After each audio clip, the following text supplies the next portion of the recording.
the calm before the kill. In 1978, a polite law student named Ted Bundy sat in a Florida courtroom, accused of a string of brutal murders. Spectators were baffled. He looked nothing like the monsters they imagined. No visible rage, no sign of madness, just charm and intelligence wrapped in a tailored suit. But beneath that clean-cut exterior lived a predator whose dark desires began long before his first known victim. Bundy wasn't an anomaly. He was a pattern. What makes a serial killer? To understand a serial killer, we must start with the psychological blueprint. Unlike crimes of passion or opportunity, serial killings are often methodical, fueled by deep psychological needs, control, domination, sexual gratification, or the erasure of perceived wrongs. The FBI defines a serial killer as someone who commits at least 3 murders, with a cooling-off period between each. This pause isn't just about avoiding capture. It's a psychological reset until the compulsion builds again. The common traits behind the mask. Despite differences in upbringing, background, and motive, many serial killers share disturbing psychological similarities. Lack of empathy. Most killers feel no remorse. Victims are objects, not people. Control and power fantasies. Many began fantasizing about power and death as children. Early trauma. Abuse, neglect, and abandonment are nearly universal threads. Animal cruelty and fire setting. Part of the McDonald triad. A set of early indicators of violent behavior. Social isolation. Many lead double lives, polite and friendly in public, dark and depraved in private. Case in point, Jeffrey Dahmer, who lured men into his apartment with kindness, then drugged, murdered, and dismembered them. His interviews reveal a man detached from normal human emotion, but fully aware of his actions. Born or made? The nature versus nurture debate. Are serial killers born evil, or do circumstances create them? The answer is complex. Neurological studies show that many killers have abnormalities in the brain's frontal lobe and amygdala, areas linked to impulse control and emotion. However, a killer isn't born in a vacuum. Environment plays a huge role. Childhood abuse, emotional neglect, or witnessing violence can turn predisposition into pathology. Take Aileen Wuornos, the so-called damsel of death. Abandoned by her parents, sexually abused by her grandfather, and homeless by 15, her early life was a breeding ground for instability. Her murders were brutal, but her backstory was a textbook case of trauma manifesting as violence. Fantasy, the dangerous spark. Before the first body is ever found, serial killers live in fantasy. These dark daydreams of torture, murder, and domination become obsessions. They replay them, refine them, feed off them. Eventually, fantasy isn't enough. That's when the compulsion takes over. The first kill is messy, disorganized, but with each crime, killers improve. Their fantasies guide their real-world rituals. They begin leaving behind signatures, trophies, positions of the body, or calling cards only the killer understands. The victim connection. Victims aren't always random. Killers often target those who represent something personal: an ex, a mother figure, a class of people they despise. For example, John Wayne Gacy, the killer clown, preyed on young men, many of whom were drifters or marginalized individuals. His house of horrors was a result of his internalized rage and self-hatred. Why we can't look away. The psychology of serial killers draws us in because it's both alien and familiar. We all know people who've hidden secrets. We wonder, how close have we come to evil without knowing it? But more than that, serial killers force us to confront the darkest corners of humanity, where emotion, morality, and empathy are shut off like a light switch. And in that cold void, monsters are made. Setting the stage for profiling. This chapter is just the beginning. Now that we've explored the traits and psychological drivers of serial killers, we'll dive deeper into how experts track them. In the next chapter, we unravel the patterns they leave behind and how profilers read them like a criminal fingerprint. But first, ask yourself this. Brain, if the mind holds the motive, can behavior predict the next move? The ritual of murder. When a serial killer strikes, it's rarely impulsive. Beneath the horror lies method. often precise, deliberate, and chillingly repetitive. Take the case of Dennis Rader, the BTK killer. He stalked victims for weeks, broke into their homes, bound them, tortured them, and killed them, then bragged about it in coded letters to the police. Each crime followed a near-identical blueprint. That blueprint became the roadmap for profilers. So how do they crack it? They start with two key concepts: modus operandi, MO, and signature. Modus operandi, MO, the killer's operating system. MO is the way the killer commits the crime. Think of it as their technique or method. How they choose, subdue, and eliminate their victims can include breaking into homes at night, using a specific weapon, wearing gloves to avoid fingerprints, moving bodies to secondary locations. But here's the catch: MOs evolve. A killer may refine their technique over time. If the first attempt was sloppy, the next one is calculated. Take Ted Bundy again. In the early days, he bludgeoned women with blunt force. Later, he used lures, pretending to need help with a broken arm or impersonating authority figures. His MO changed, but his signature remained constant. Signature, the psychological fingerprint. Unlike MO, a signature is emotional. It's what the killer needs to do to satisfy their internal fantasy. The signature is personal and it never changes. For example, posing the bodies in degrading ways, taking a trophy, jewelry, a lock of hair, clothing, writing messages at the scene, post-mortem mutilation. The Zodiac Killer left cryptic letters and symbols behind. The Golden State Killer often made victims lie in silence for hours after the assault. These weren't necessary to the crime, they were psychologically compelled. To a profiler, the signature is the killer's inner voice, screaming through behavior. Why patterns matter. Serial killers kill because they need to, and when you need something, you tend to repeat what works. Over time, these patterns become detectable, just like habits. Profiler John Douglas, one of the pioneers of FBI behavioral analysis, called it behavioral leakage. Even if they try to change, pieces of their true self seep into every crime. Let's break it down. Element: purpose, can it change? MO: to accomplish the crime, yes. Signature: to satisfy psychological urge, no. When law enforcement links similar MOs and signatures across crime scenes, a pattern emerges. That's how profilers identify one killer behind multiple murders. Case study: the Night Stalker. Richard Ramirez, dubbed the Night Stalker, terrorized California in the mid-80s. He used different weapons, broke into different types of homes, and killed both men and women. His MO was inconsistent, but his signature didn't change. He forced victims to declare loyalty to Satan. He often left satanic symbols. He spoke to victims in a calm, eerie tone. Those psychological markers allowed profilers to group his crimes, even when methods varied wildly. Geographic profiling, mapping the hunt. Killers don't just leave behavioral patterns, they leave geographic ones too. Anchor point. Most killers operate near home or work, at least at first. Comfort zones. Many have hunting grounds. They know well: parks, highways, alleys. Buffer zones.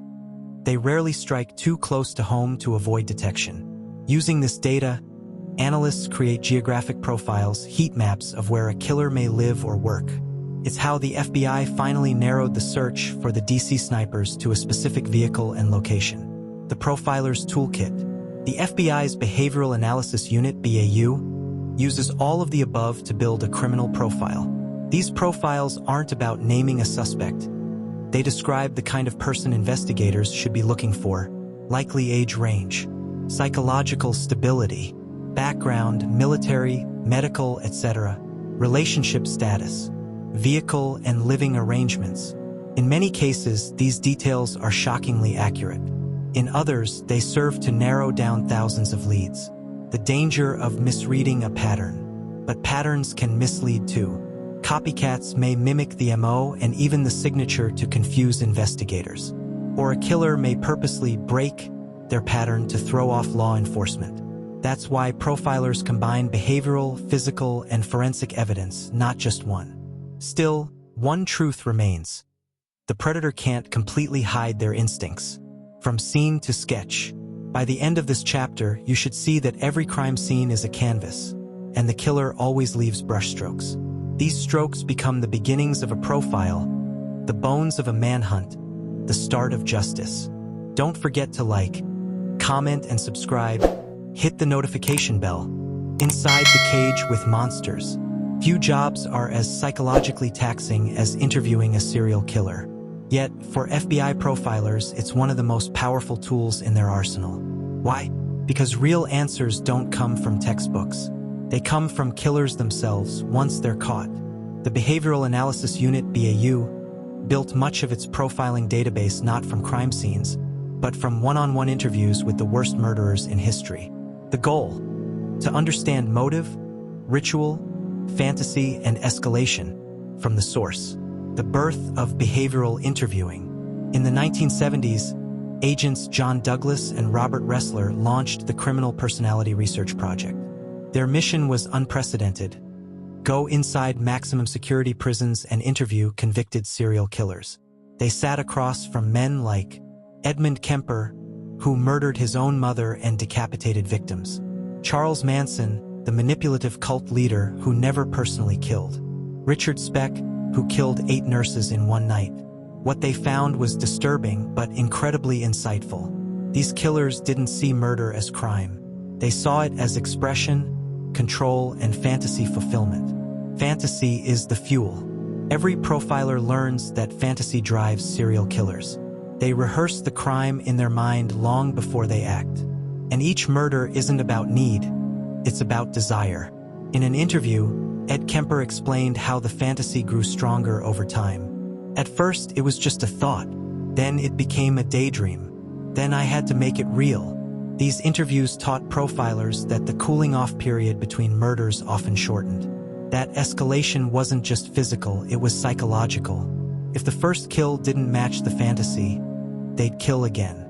Learning the language of killers, profilers discovered patterns in speech, emotion, and storytelling. Most serial killers show narcissism and lack of remorse, shift blame to victims or childhood trauma, obsess over details, especially the ritual part of the murder, dehumanize their victims, it, instead of she/he. These cues became behavioral markers used in future interviews, interrogations, and profile construction. But one chilling reality stood out. Many killers enjoyed the interview. They liked the attention. They liked reliving the crime. And that gave profilers even more clues. The dangerous game of rapport. To extract real information, profilers must often build rapport with the killer. This means mirroring body language, showing curiosity without judgment, and sometimes pretending to sympathize. It's not manipulation, it's strategy. John Douglas, who interviewed dozens of serial killers, explained, "You can't walk in judging them. You have to get them to open up. If you don't, you get lies or silence." It's a mental chess match, and one misstep can shut down the killer forever. Case example: Edmund Kemper. Kemper became one of the FBI's most valuable interviewees.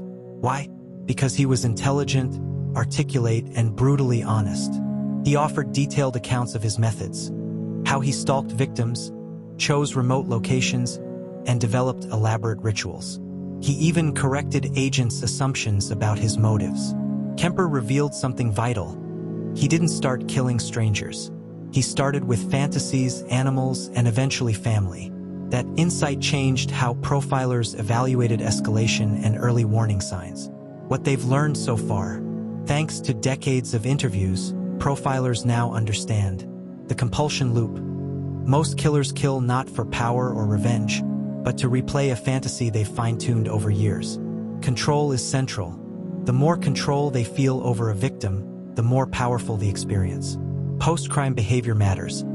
Many killers revisit crime scenes, read news coverage, or insert themselves into investigations. And all of this helps build future profiles, spot red flags, and prevent murders. Real risk behind bars. These interviews aren't just academic, they're dangerous. Many profilers face verbal abuse, manipulation, or thinly veiled threats. A killer may fixate on them, lie about their past, or try to turn the tables psychologically. Some killers have nothing to lose. They may lash out. That's why interviews happen behind bulletproof glass or in rooms with hidden security. Still, profilers return again and again because each interview may save lives. When the monster talks, you listen. It's not about sympathy. It's about understanding the dark psychology of predators so that patterns can be spotted earlier, profiles can be sharpened, and victims can be protected before a killer strikes again. These conversations fuel everything from law enforcement databases to training modules, and even courtroom strategies. But perhaps most chilling of all? Sometimes the killer doesn't see what they did as wrong. And in those moments, the profiler realizes, we're not talking to a human, we're talking to a mindset that has lost all empathy, turning psychology into a weapon. Profiling isn't just a classroom exercise or academic theory. It's a weapon, a psychological scalpel used to cut through lies, narrow suspect pools, and bring justice faster. When law enforcement truly embraced the Behavioral Analysis Unit, BAU, and its methods, it wasn't long before the results started speaking for themselves. Real cases, real victims, real breakthroughs. Let's walk through some of the most famous moments when profiling stopped killers cold. Case Study 1, the Trailside Killer. In the late 1970s and early 1980s, a predator was stalking women along the hiking trails near San Francisco. His crimes were brutal: rape, strangulation, and shooting, often with little forensic evidence left behind. FBI profilers reviewed crime scene photos and victimology and constructed a chillingly accurate profile. White male, late 30s to 40s. Socially awkward with violent sexual fantasies. Likely had a criminal record for sexual offenses. Lived near the trails and familiar with the terrain. Would try to control victims before killing. Their suspect? David Carpenter, a man who had already served time for rape and had a stutter, just as profilers predicted from witness accounts and behavioral analysis. When his typewriter was found to match notes left at one scene, it was over. Profiling had led police to the killer. Case Study 2, the Beltway Snipers. In 2002, panic spread across Washington, D.C. as people were being shot at random. Gunned down while pumping gas, walking to their car, or standing in parking lots. The attacks were methodical, and early theories assumed a lone white male, possibly ex-military. But profilers took a deeper look. The randomness of locations, the lack of forensic evidence, the boldness of daylight killings. It suggested something new, a mobile killing team, possibly using a vehicle, and likely someone trying to create fear, not just body counts. That analysis helped shift the investigation's direction and led to the eventual arrests of John Allen Muhammad and Lee Boyd Malvo, who had rigged a sniper's nest into the trunk of their car. Profiling helped authorities see past stereotypes and realize they were chasing a duo, not a single man. Case Study 3, the BTK Killer. Dennis Rader, known as BTK, bind, torture, kill, taunted police and media for decades, leaving clues, letters, and riddles. He wanted control. He wanted to be feared. When he resurfaced in 2004 after years of silence, profilers immediately noted something critical. He couldn't resist the spotlight. His ego was his weakness. They encouraged police to play along, feeding into his need for recognition. When Rader asked if police could track him through a floppy disk, detectives lied and said, no. He sent one. The metadata led them straight to his church computer. His arrest followed shortly after. Profiling helped lure a narcissist into exposing himself. Profiling doesn't solve every case, but it sharpens the hunt. Critics argue that profiling is too broad or vague. But the reality is this: while it may not provide names or fingerprints, profiling eliminates noise. It trims suspect lists. It offers patterns, predictions, and psychological insight. It works best when paired with forensic evidence, victimology, geographic profiling, witness accounts. In many investigations, it's the missing piece that connects dots others miss. When profiling saves the wrongfully accused, profiling also works in reverse. In multiple cases, innocent people have been cleared because their behavior didn't match the killer's likely psychological makeup. In one case involving a murdered child, the father was the main suspect. until profilers pointed out that his grief patterns, emotional state, and lifestyle didn't match someone who could commit such an act. The real killer was later found to be a family friend. This is the power of understanding human behavior. It can free the innocent just as much as it can trap the guilty. Profile to predict, not just react. One of the most advanced uses of profiling today is in prevention. Agencies monitor individuals who display escalating signs of violent ideation, obsession with serial killers, or ritualistic animal cruelty, all red flags of future violent offenders. Profiling allows law enforcement to monitor potential threats, intervene before crimes escalate, support mental health evaluations, inform parole boards and sentencing decisions. It's not just about catching killers, it's about stopping the next one before they strike. Profilers aren't psychics, they're pattern hunters. Despite what TV might portray, real profilers don't see the killer in a dream. They rely on behavioral science, criminology, and years of experience. They study crime scene staging, victim type, method of approach, evidence disposal, offender risk tolerance. All of it paints a picture, and the sharper that picture, the more accurate the profile. In many cases, it's enough to focus a massive investigation down to a single suspect. A tool in the justice arsenal. Profiling isn't magic. It doesn't replace DNA or fingerprint evidence, but it does give investigators something more powerful than guesswork. A map of the killer's mind. In cases like the Trailside Killer, BTK, and the Beltway Snipers, that map made the difference between endless searching and a courtroom conviction. And as profiling grows more precise with AI, data modeling, and brain mapping technologies, it's becoming even harder for predators to hide behind patterns. In 2007, DNA results revealed what many had long suspected. No physical evidence connected Damien Echols, Jason Baldwin, or Jesse Misskelley to the murders of Stevie Branch, Michael Moore, and Christopher Byers. But the true gut punch? DNA recovered from a ligature used to bind one of the victims was consistent with Terry Hobbs, the stepfather of Stevie Branch. Despite this revelation, prosecutors refused to reopen the case. Instead of acknowledging possible errors, they doubled down. The Arkansas justice system was backed into a corner. If they admitted fault, it would unravel decades of decisions. But pressure mounted from national media, activists, and supporters worldwide. The state finally made a move, but not one anyone expected. The Alford plea, justice or a legal trick? In August 2011, after 18 years in prison, the West Memphis Three were offered a deal. Enter an Alford plea, a rare legal maneuver where the defendant maintains their innocence but admits the state has enough evidence to convict. It was a bitter pill. Accepting the plea meant no official admission of wrongful conviction. It meant the state didn't have to admit they'd imprisoned innocent men for nearly 2 decades. But it also meant freedom, especially for Damien Echols, who had been on death row for 18 years. All three agreed. They walked out of prison as free men, but not exonerated. To this day, they are still considered convicted murderers in the eyes of the law, even as the court of public opinion sees them as victims of a modern-day witch hunt. After freedom, life beyond bars. Freedom was not a fairy tale.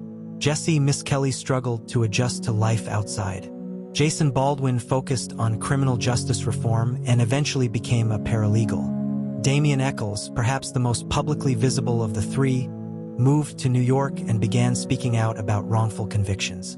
He also wrote a memoir and practiced ceremonial magic, which he says helped him survive the trauma of death row. But none of them have received compensation from the state of Arkansas.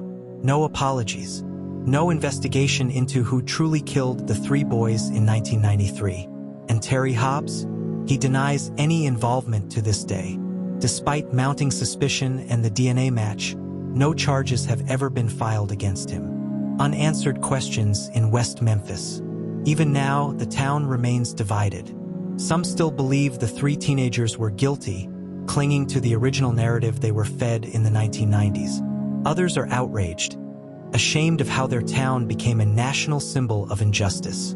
What happened in West Memphis is more than a local tragedy. It's a case study in how fear, bias, and flawed systems can destroy lives. And worst of all, The real killer of 3 8-year-old boys may still be free. Final thoughts. A case that still haunts. Small Town, Big Secrets doesn't just describe the West Memphis 3. It captures the dangerous power of presumption and the chilling silence that can echo for decades in the absence of truth. The case may be closed on paper, but for the families of Stevie, Michael, and Christopher, for the West Memphis 3, and for those who still search for justice, it's anything but over. Don't forget to like, comment, and subscribe. Hit the notification bell.